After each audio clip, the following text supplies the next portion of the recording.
এই ছেলেরা তোমরা এত গরিব কেন?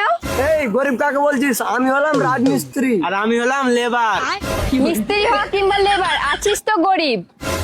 আবার গরিব। কোথা গেল জল আনতে পদ্মা নদীর ঘাটে, লেবার মিস্ত্রি না থাকলে হেগে বেড়াবি মাঠে ঘাটে। কেন? কেন আবার কি? লেবার মিস্ত্রি না থাকলে পায়খানা বাথরুম কি তো দাদু এসে বানাবে? এই গরিব ছেলেগুলো লেবার মিস্ত্রি না থাকলে আমাদের কিচ্ছু হবে না।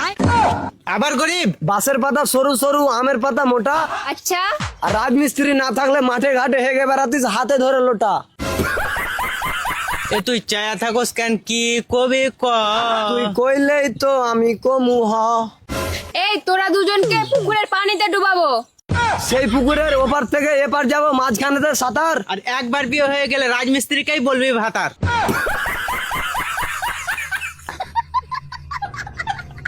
আরে পিছন ঘুরে দেখো না কে এসেছে। এই কে আছে রে? নতুন করে প্রেমের আবার শখ জেগেছে। আমার পিছে ঘুরিস না, পাশে থাকবে দাদা, জুত্তা মেরে করে দিবে কালো পিঠ সাদা। তোমার ওই দাদাকে সালা বানাবো, আটকাতে পারবে না তোমার বাপ দাদা। তরকারি ঝাল হলে ফেলে দি বাটি, তোদের সাথে প্রেম করলে জীবন হবে মাটি। তরকারি ঝাল হলে ফেলতে নাই বাটি, আমার সাথে প্রেম করো, আমি সোনার মতো খাঁটি। লাল লাল টমেটো 10 টাকা রেট, এখনকার ছেলেদের ভালোবাসা সব ডুপ্লিকেট।